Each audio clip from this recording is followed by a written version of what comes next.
So I graduated from UT in the 90s and lost access to their gyms and needed somewhere to work out.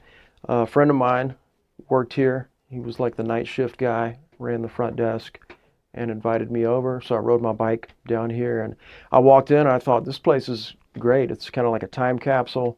There was no music blasting.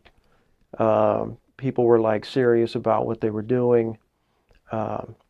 There was no chrome, no spandex. They didn't do contracts. It was probably an older crowd than what I was seeing at the UT gyms. A lot of people from the neighborhood. I saw powerlifters, I saw bodybuilders. Even back then saw people doing Olympic lifting. And it reminded me of the first gym that I joined when I was a kid down on the coast, the Texas coast. It was just a bare bones barbell gym. Nothing fancy, just a bunch of people lifting heavy.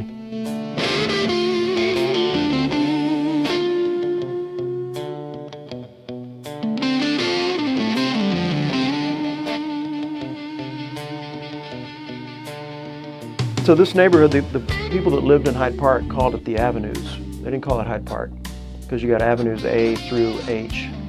And there was a guy that lived back here named Mike Inman. And he was kind of the neighborhood strongman. He was the guy you called if you needed a piano moved. In fact, he helped Leon Russell move his piano so he could jam with the Grateful Dead at the Armadillo World Headquarters. So he was like the guy you called when you had to move something big. And he and two of his buddies needed somewhere to lift. This was in the early 80s, so there weren't a lot of gyms around. That was kind of still an obscure hobby. So they took over. Originally it was just this one room here, just 25 feet by 100 feet. It was a pool hall. And they took over that lease. And a year later, Mike Inman got an offer from the rock band Styx to be their tour manager. And that's what he wanted to do as a career. He started out as a bouncer because he was so big, but he became like a rock and roll truck driver and tour manager. So he left and he sold the gym to Mike Graham. Mike Graham had the Texas Athletic Club over by ACC on 12th Street. And that's where guys like Doug Young and Ivan Putski and Terry Todd were lifting. And these are guys you would see like Saturday morning on ABC's Wide World of Sports with Howard Cosell. So Graham was established. I think Mike Graham lived back in Hyde Park and knew Mike Inman. And when he heard that Mike was going to leave town, he took over Hyde Park Gym. And he had both gyms for 4 years. And then when TAC closed in '86, Graham consolidated everything here and took over more space.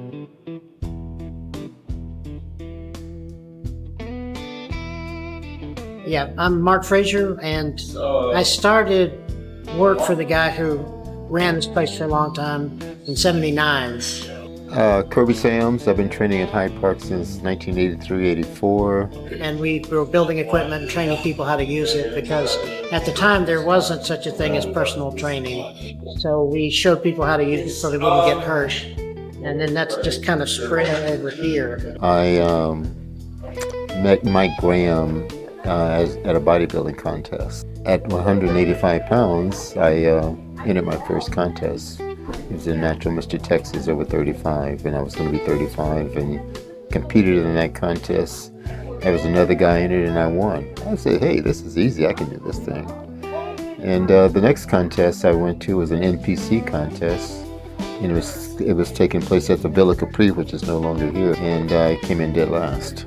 And Mike Graham was one of the judges there, and he took a little interest in me, and we started talking, and I was working as a recreational therapist at the state hospital.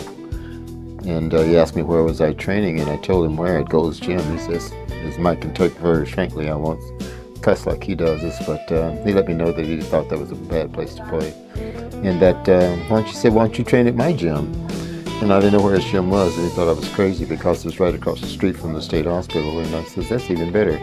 So I started training here, doing bodybuilding, not knowing exactly what it was, and Mike was my mentor that got me going into it. The guy who ran it, my old boss, and he just had an unusual flair about him.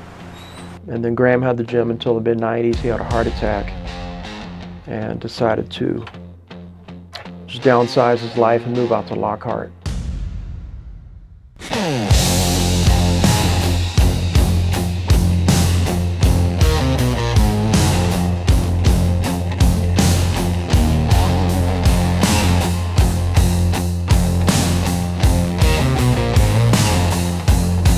I'm Mike Graham. I owned Hyde Park Gym from 1983 to 1995. The gym had been started by Mike Inman. He didn't make it work very well, and so I bought it and completely replaced all the equipment in there with stuff that I built. And for about the first 2 years, Mark and I worked on replacing each piece by piece. Mike Inman had built most of the equipment in there himself. But I had a good time at Hyde Park, I really did. My gyms, TAC, Hyde Park Gym, the old Texas Barbell Company here, they have always not been just businesses, they've been family. People will tell you that being part of Mike's gym was more than being a gym member. It was really part of being a whole family there, and it still has that feeling there. I've been so thankful that Brook has been able, and the other people that still train there, who've been there for 40 years or longer. I've been so thankful that they've been able to keep that whole Hyde Park Gym attitude going. It's been a blessing for me to see that it's still carrying on. That's a gold mine. That's Mike Graham. He would literally physically throw people out of the gym if they violated the rules. There was a period of time, the guy who ran it was pretty hard-nosed, and so if you dropped a weight out of carelessness or whatever, you got one, and then the second one, you were getting a refund for the rest of your membership, and you were out. One time, this was at my earlier gym, but it's a pretty good typical story about how I do things. I came in one afternoon, and the bench press bar was loaded up, and nobody was on it, but the gym was busy. I said, "Who's using this?" And they said, "Oh, so-and-so." I said, "Where is he?" "Oh, he's already gone home." Well, this was back in the days before cell phones. We had answering machines, but that was as high-tech as we were. He lived in Round Rock. So I waited for a while, let him get home, and I called him. I said, "You left your bar loaded on the bench press bench. You want to come and unload it? You want me to unload it and let you find another gym?" He said, "I'll be right down." You know, 30 or 40 minutes later, he comes in. Everybody knew what was going on, so when he came in, everybody started clapping and hollering, and he took it good-naturedly and unloaded the bar, and that was a good story that went on that kept people to really emphasize, yeah, this is how we do it. He's real, he's authentic. He's the kind of friend that will not kid you. He will tell you the truth, and he'd get all ticked off at you, he'd let you know. And that was it. Drop it, let's go have a beer. The gym has always been a family to me, and this has been home, and so I don't want people in my home doing things that I wouldn't do in my own home. And that's where we've always run it. This is the original sign that hung outside in the 80s. And there's the arm. That's probably right when the arm was hoisted, which I think was the early 90s. But Mike can tell you exactly the story of that arm, how that came about. I just know bits and pieces.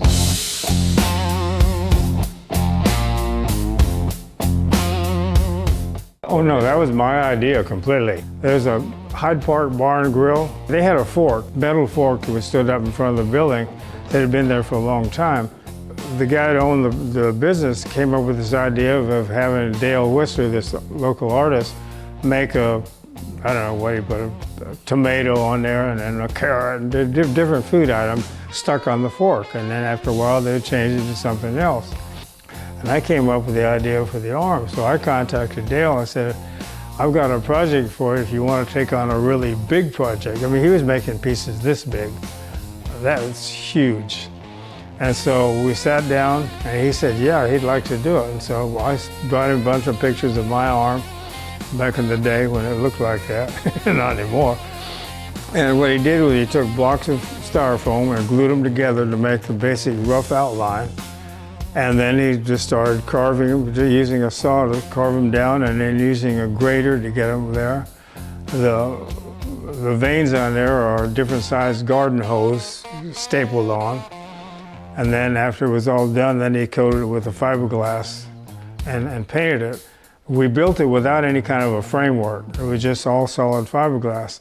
So then to hang it, we took angle iron and just jammed it all the way through from the back all the way to the front, not quite out the front, and made this 4 pieces in there, and then welded a frame back here and the piece to drop over the top of the building. So we just hooked it on top of the building, and it's been there. Well, when this article was written, it had been there 20 years. It's been there 40 years now. I thought about bringing it with me when I left there, but it was such an important part of Hyde Park that I left it to be. My name is Mike Reeder, and I've been coming here since '86. This is a great community. I always say you don't know if you're talking to a construction worker, a prison guard. A high-level politician and a judge working out next to a preacher, working out next to a bandito. You have the professor, you can have the actress, you have the model, you got the dancer, you can have the judge, you got lawyers, Indian chief, or whatever. You know, or a techie that's worth millions. You don't know. A world-class athlete working next to like a great-grandmother from Avenue F. And that's the norm in here. And people like it that way. But it's always had characters, very unusual people of all kinds. One morning I came in here, I'm there in the back, and this guy comes out, opens the door, and he has on these cool hand Luke glasses, and he's got a sweatband on, and he's kind of standing there looking at me. I'm thinking, what the fuck is going on here? He's a ghost. He closes the door, he leaves, and he goes back. I says, Mike, who's this guy that was in the gym in the middle of the night? Oh, you talking about Lonnie? Lonnie? Who's Lonnie? He's the guy that lives on the roof. Lonnie Brown. So that's Lonnie. So sometime in the early 90s, Lonnie was released from prison, and he actually lived on the roof. He lived here on top of the roof. And Mike Graham let him live on the roof because he was kind of like the night security guy. And so after the gym closed, he would come through a trap door in the ceiling, reeking of weed and cologne, with his aviators on, pitch black, but he'd have his sunglasses on constantly, as you can see, and make sure that the gym everybody was cleared out. And when he had plenty of pot, he was nice and easy to work with. And when he ran out, he was scary. Lonnie was a character. I mean, he'd done time in prison for killing a guy. A guy that needed it, he beat him to death with a ball-peen hammer, and so he only got a short sentence because they realized the guy really needed it. So I was never worried that he would kill somebody indiscriminately. But if somebody needed it, he was my guy. Lonnie Brown knew one of the guys that trained at my first gym. And I don't remember how it happened that he wanted to live up on the roof, exactly. But there was a little building up there to start with. I guess it'd been part of the air conditioning or something, I don't remember what. And so Lonnie wanted to live up there. I said, fine, help yourself. So he built himself a whole little place that he lived in for quite a while. Well, I gave him a card, one of my business cards. I wrote on the back, Lonnie Brown works for me. If you have any questions, here's my number. Call me in the middle of the night if you have to. And because he would go in the middle of the night and paint stuff for us or take care of stuff. He was a lot antisocial, which I can understand too. Whenever I did work around the gym, I would rather do it when the gym was closed and I had everybody around me. But I also realized that in the Hyde Park neighborhood back then, a black guy in the gym in the middle of the night is liable to get himself shot if he doesn't have a good excuse pretty quick. So I gave him the card to carry around. A couple of times they called me, yeah, and I said, yeah, that's Lonnie Brown. He works for me. He's good. He lives upstairs. So pretty soon everybody, the cops all got to know who Lonnie Brown was, and everything was cool. Later on, Lonnie, last I heard, after I moved out here, he stayed there working at Hyde Park and helping out. He came out here to see me one time, shortly after I moved out here, to borrow some money. Lonnie would borrow money, and of course I knew it was more than borrowed, but that's all right. And when he drove off that day, I still remember thinking, this is probably the last time I'll ever see Lonnie. And it was. I never heard from him again. He moved from Austin, moved up to clean, I think. Lived with a niece, and that was the last I heard. When people asked me about him, I had people call looking for him. One guy that owned a truck that Lonnie was supposed to be paying for that he had driven off in. So, our beloved member, Jesus Chavez, fought Floyd Mayweather, injured his right arm in the second round, so basically fought Mayweather with one arm and gave him a pretty good fight. Mayweather later said that's one of the hardest fights of his career. There's a documentary about his journey. He was deported, spent some time in jail, came back and won the world title twice. Lifted here Monday, Wednesday, Friday for probably 12 years. Yeah, I don't know most of these people. Oh, that's Jan Todd. Jan Todd opened the Stark Center at UT. Terry Todd's wife. We've had Olympic lifters. In fact, one of our stars, there's many of them that passed through, but the one that's most starring now is the lady, I can't even remember her name. She's the Olympic discus gold medalist, in which they put a sign up on the wall about her being here. And I went, which one is she? You know, there's a lot of strong women around here, and I didn't know which one was she. And then one day they pointed her out to me. I said, oh, her, yeah. Now you can see why. I mean, she's just a goddess. She's an Adonis. She's perfectly built for what she does. March of 2020. We all remember that. The breaking news, stay at home. That is the order tonight from 4 state governors as the coronavirus pandemic spreads. The day we were forced to close, someone knocked on the door. And it was a tall, beautiful woman. And she said, I'm training for the Olympics. I throw the discus. And I'm wondering if I'm desperate because no one knows what's happening. Can I rent some equipment from you? And I said, you know what? Here's my number. Call me. I'll let you sneak in the back door and use the gym. So for the next 2 months while we were closed, Valerie Almond and her coach worked out here Monday, Wednesday, Friday, and Saturday. You know, we were scared the cops were going to show up. I didn't know if I was going to jail. You know, we were all masked up. It was a crazy time. And then later that summer, she won the gold medal in Tokyo. That was one positive thing that came out of all the chaos of the pandemic. I don't know if you got this one right there. He lived behind the gym on Avenue A. He had pet pigs in his front yard. Carol gave me a baby pig for my birthday in 1989 when we first got the house. She grew from 13 pounds to over 800 pounds. But she became real popular in Hyde Park. People would come by, bring their kids by to hang out with Heidi. She was a big beast. Okay, I built this probably about 1977, 76 maybe. These machines over here I built originally designed to be an ab crunch machine. This wasn't on here. And you would sit on here and do your crunches. It never worked quite right. So I added this on here and an arm pad so you can do behind the neck curls, or you can sit down and do triceps on it. But that bench, this bench, all stuff that I built. When I first moved out here, I built those dumbbell racks. The dumbbell racks at Hyde Park, I welded all those up. I just made this one out of wood, and I've had it for 30 years. I think it'll last another 30. Driving from here to Hyde Park Gym is terrible. But you get into Hyde Park, drive into that parking lot, and it's a whole little world away from all that other crazy shit. I hope it stays that way. When I got it, I had to completely rebuild all the equipment that was in there. And in those days, I didn't have any money. When I started the gym business, I was working as a security guard at a building downtown and had very little money, one credit card, not very much allowed on that. And so I kept my first job for 5 years after I got my first gym. I just spent the night as a security guard downtown and then running the gym over here.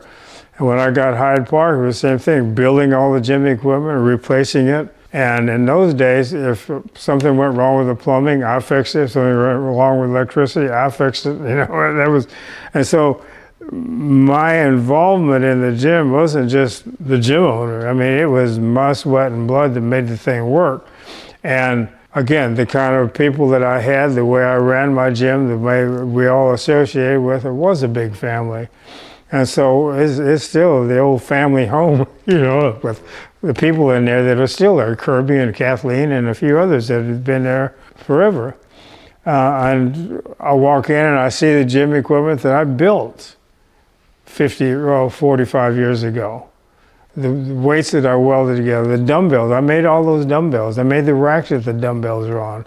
Half the equipment in there is stuff that I built. And when I do that, Marc and I built it. Do you have a favorite piece of equipment from, you know, that you guys created? Like one piece that got that. That's it. I mean, I can say my personal favorite is the blue high cable. Yeah, those are probably our favorite. Because that one was one you didn't really see other places. I can look back at pieces that I made 40 years ago and envision what we were doing that day, but I can still see all that work that we put into it, piece by piece. Just, you know, we didn't have fancy equipment. We used a cut-off saw and a cracker-jack welder. So all that's in Hyde Park Gym is stuff that I did. And it feels good, it's home. And it's the same thing with stuff that I have in here that came from Hyde Park. That hyperextension bench, I built that 40 years ago. And my power rack, that was in Hyde Park. Like I say, Hyde Park originally was just in that very first building. The big wall where you walk into the other part there, we knocked that down middle of the night, you know. We did it all without permits and stuff in those days. You know, we'd go to jail for it now, but all that stuff we did, like I say, that was my own personal sweat and blood and personal involvement, and the people, the connection with the people is there.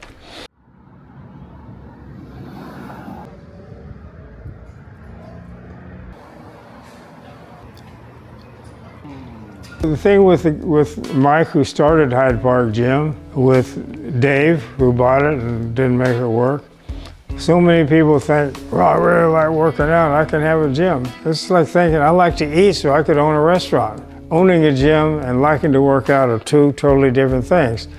And Brook didn't come into it from being a trainer. I mean, he did a little bit of training. I think Dave was doing a little personal training for him, helped him out. But his background was in weight loss clinics. And he came up with the idea that all you gotta do is marketing, because that's what that's all about.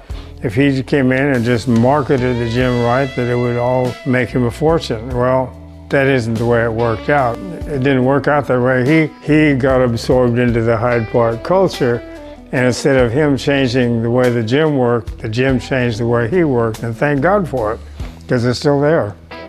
Definitely. 30 years later. I mean, well, the first guy had it a couple of years, Dave had it a couple of years, so Brooks had it close to 25 years, I'd guess. This is probably one of the best photos of Dave Gooden. There's Dave Gooden and Mike Graham in '85. Dave Gooden had been kind of an acolyte of Graham's and took over in '98. And that's when he started the Texas Shredder and started to become kind of world famous as a natural bodybuilder. I was a member here. I was in my late 20s. I was kind of trying to figure out what to do with my life. And I've been reading Robert Kiyosaki, the Rich Dad, Poor Dad guy. And my friends and I were kind of obsessed with him, and we had his board game. And in this board game, you could get a small deal. It was kind of like Monopoly. And so I was looking for a small deal, you know, some sort of business, some sort of entrepreneurial pursuit. And one day I'm on the treadmill here, and I looked around and thought, why not this place? So I had been observing Dave Gooden, and he seemed kind of burned out, and like some of the equipment wasn't getting repaired, and things were a little dirtier than normal. And I saw him start to work behind the front desk, which I had never seen before. So I got the impression he was under a lot of stress. So I walked into his office, one night and introduced myself and told him I was a marketing consultant, and if he ever wanted to talk about ways to keep this gym afloat, to call me. I thought I'd never hear from him, but he called the next day, and we met over at Chili's on 45th and Lamar, and next thing I know, I owned a gym. Thought, how hard could it be?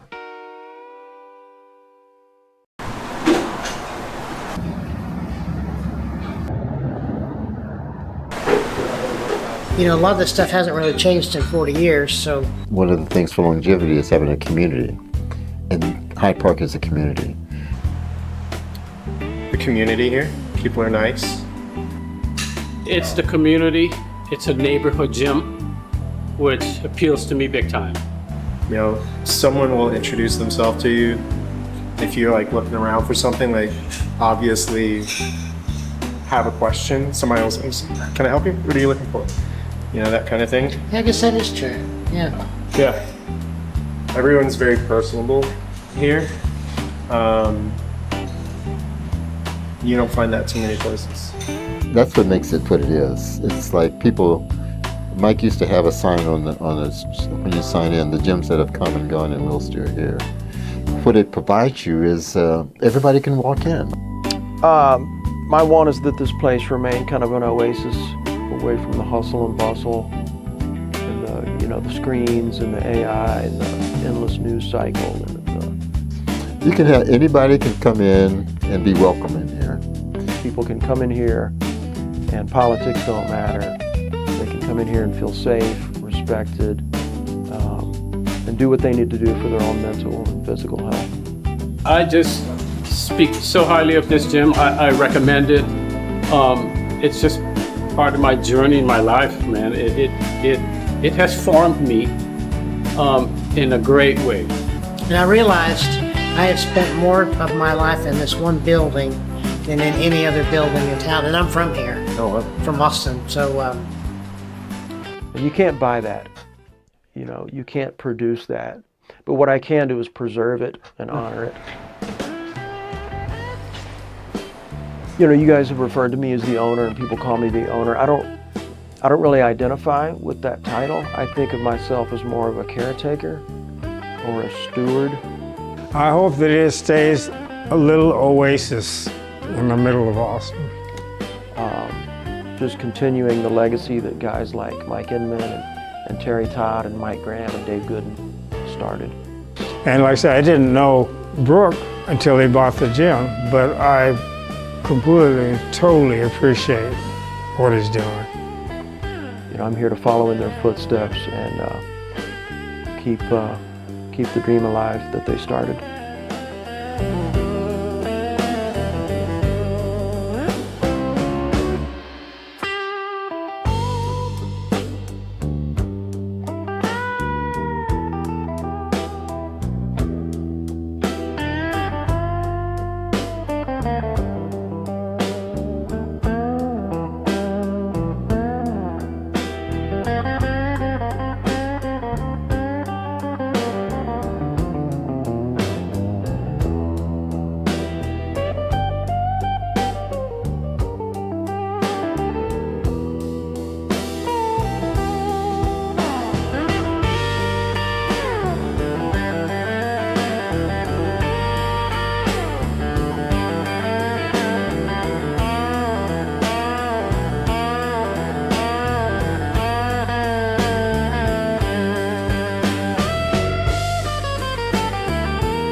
John Kelso, who wrote a column in Austin about Austin characters for many years, wrote an article about drivers in Austin shooting the finger.